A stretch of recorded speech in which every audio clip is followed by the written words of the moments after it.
Okay, so today is a very special day. Today is my brother's birthday, so I'll be making him a birthday cake.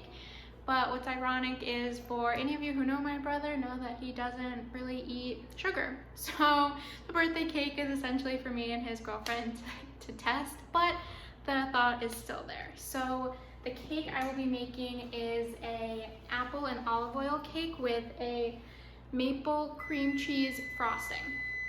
Okay, and so you can hear the oven going off, so I've already preheated it to 350 degrees, and I actually did the other first step of prepping the pan. I put the parchment in the butter, and it looks like a professional little cake pan. It's perfectly cut and it fits, so we got 2 steps down and we're just starting out. So let's actually get to the baking of it.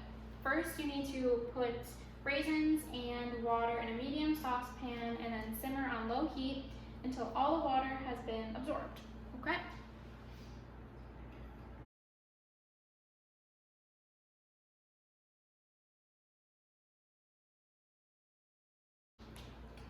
So then next, what do I need to do? It says sift the flour, cinnamon, baking soda, baking powder, and salt together into a bowl.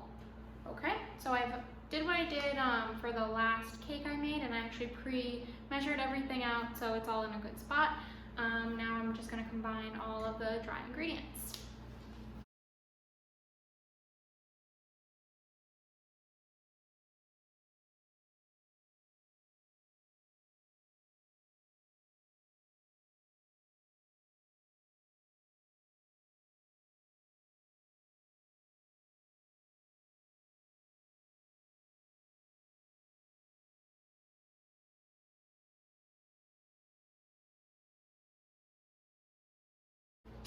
Next, I need to add the sugar and eggs and olive oil and vanilla seeds and lemon zest all at the same time into the bowl.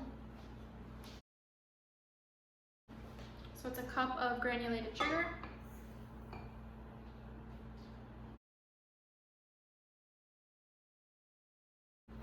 2 eggs lightly beaten,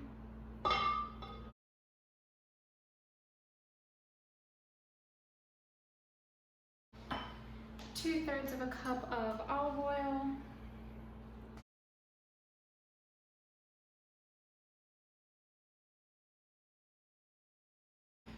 half of a vanilla bean, so to get the paste out of it. Doesn't really seem like enough, but we'll try it. So I've never cooked with vanilla bean before, but the smell smells exactly like Hershey Park. So whenever I was at Hershey, I would go almost every year with my dad, but whenever I was at Hershey, I always thought that smell was like the sweet chocolate, but now that I smell vanilla bean, I swear it must just be vanilla. And it's kind of ironic given it's chocolate world. That smells like vanilla, but it smells delicious nevertheless.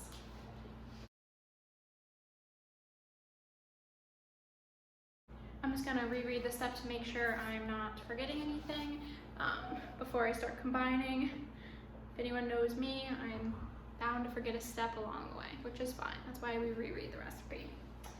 So yeah, just says beat on medium speed for 6 minutes until it's light in color and doubled in size. It says don't be tempted to increase the speed. This will create air bubbles, which we don't want.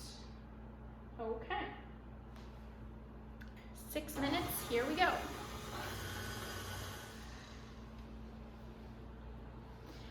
Okay, so it has been at least 7 minutes and the egg sugar mixture is definitely fluffier, and I can see the air bubbles, but I kept it on a low medium honestly, and so during that time I've just been keeping an eye on the raisins because all of the water needs to be absorbed into them, and they have a long way to go. I'm supposed to combine them soon, but I'm gonna keep an eye on them because they're not plump yet. But I'll go to the next step, which it says to remove it from the electric mixer and then start combining the apples and the raisins. That's why I was so focused on the raisins.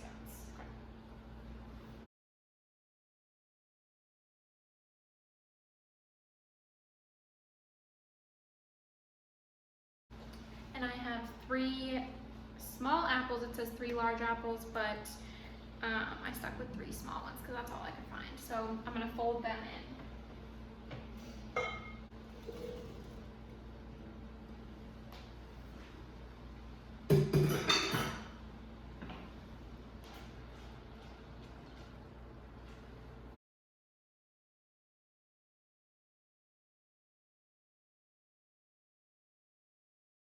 It also says to add 1/3 of a cup of water. This freaks me out. I've also never baked by adding water to anything, so this really freaks me out. But I'm gonna do it.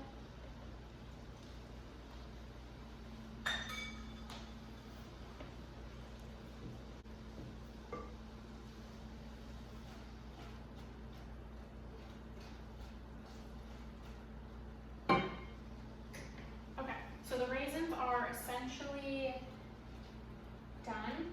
They've absorbed the water, or all of the water has been boiled off because I had it too high, but whatever.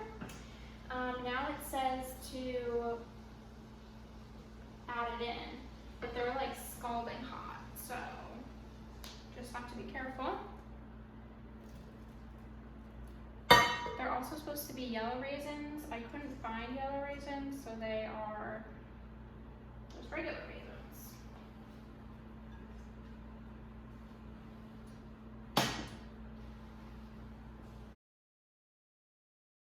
I realized this is essentially like a fruit cake. I don't know who wants a fruit cake on their birthday, but the maple frosting sounded good. So we're gonna have to see how festive it looks at the end, or how much it looks like a Mickey Mouse fruit cake. We will see. Next, it definitely says to add in the dry ingredients. You're supposed to sift them, but I just loosely took a fork and combined them. Okay, so it says slowly combined.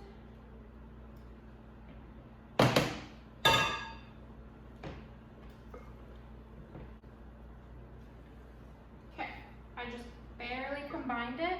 Now I'm gonna set that off to the side, and it says in another bowl, whisk the 2 egg whites. So whisk it until they have peaks.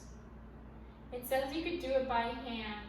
No, okay, so I'm gonna grab another bowl and a whisk and start whipping the eggs.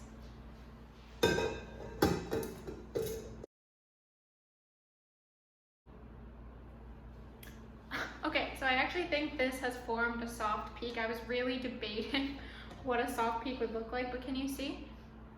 It's keeping its shape, and it doesn't look super firm, so I'm hoping I didn't over whip them, but they just started to peak. So now I get to fold it into the batter. The one thing about the batter, I'll show you, it's thick. It's stuck on there. So folding it in is gonna be really interesting.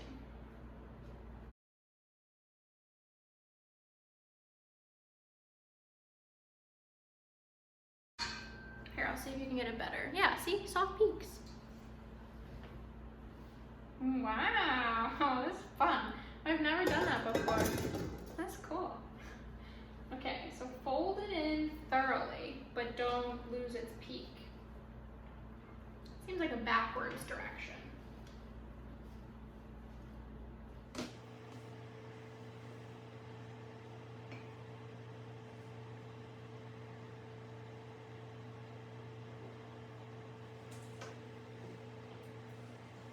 Okay, I don't know if this is thorough or not. So you can still see the white.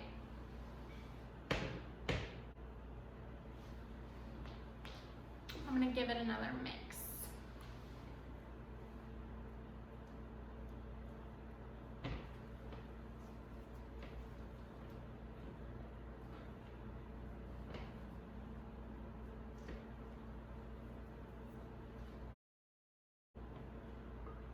Okay, so I have done my best to thoroughly combine it, and now I just need to add it to the cake pan and level off the top.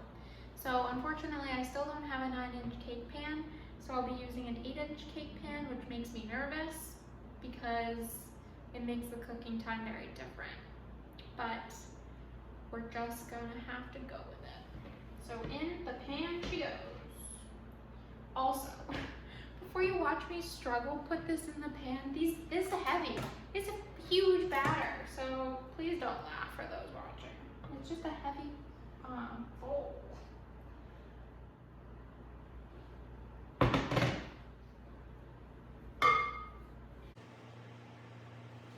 Okay, so it says bake for 55 minutes, but if you're using Granny Smith apples, bake for a little longer, and I'm using Granny Smith apples, so I'm also a little nervous. Look how close to the edge of the pan it is. That's why it said to fill the parchment above it. So there's a very good chance this rises a lot. So I don't know. We're gonna have to see, and I'll come back and check it at 50 minutes just because the pan size is different. So I will put this in the oven and see you back in 50 minutes. Okay, so I was just saying the timer went off and I'm too lazy to check it again because it's supposed to cook for longer than 55 minutes. And we're cooking dinner, is what all this is. Fine, but my brother hit record, so I'm gonna take it out and see if it's in a better spot. Ooh. Oh my god, it's heavy. She's really beautiful. Absolutely stunning.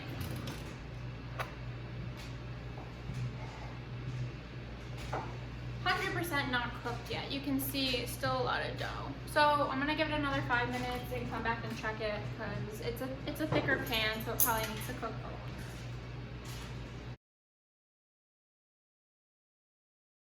All right, okay, 5 minutes later. Let's check it out. Oh god, it's brown. All right, okay. Let's stick it with the fork.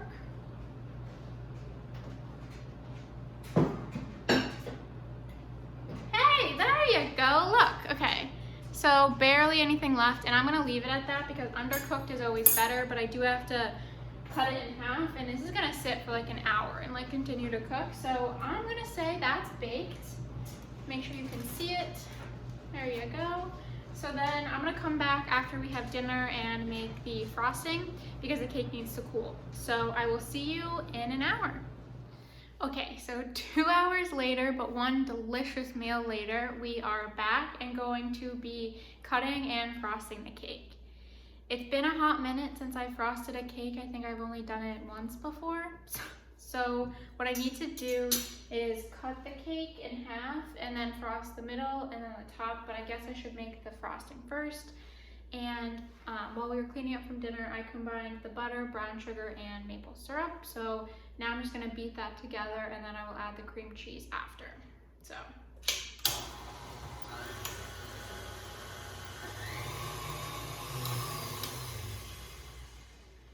Okay, so I admittedly don't know what light and fluffy and airy butter sugar mixture would look like, but this has been going for a while and I just want to add the cream cheese. So it says this was said 7 3/4 ounces of cream cheese. Well, I have 8 ounces and I'm gonna just add it all in. I'm getting a little nervous that I won't have enough frosting to cover the whole thing because you're supposed to do 2 layers. So while the cream cheese is beating for 2 minutes, I'm gonna try cutting the cake in half, just so you can see it's thick. Like this is probably like 5 inches, I would say. So it's a really thick cake and probably not that much frosting. So we'll see how it ultimately ends up, but I'm gonna work on this now. Okay, so that was surprisingly easy to cut in half. Cannot believe it. Now the frosting is all set and it actually looks like a decent amount of frosting. So now all I have to do is frost the middle layer, put the cake on top and frost the top. I'm gonna see how this goes, but okay. And for those of you following if it's a fruitcake or not, it's definitely a fruitcake. So it's definitely not like your traditional vanilla birthday cake, but that's fine. We'll see. Okay, I'm gonna start frosting.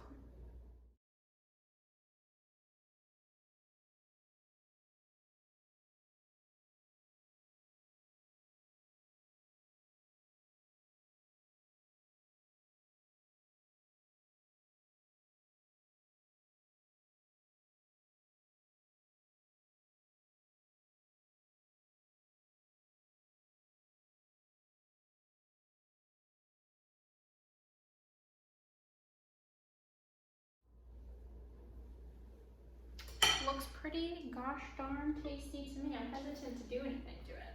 But look, that is a legit cake. It says don't frost the sides so you can see the frosting coming out of it. Wow, okay. It's like 2 cakes, but this is awesome. I'm really happy I had the opportunity to make this for my brother today, at least on the day.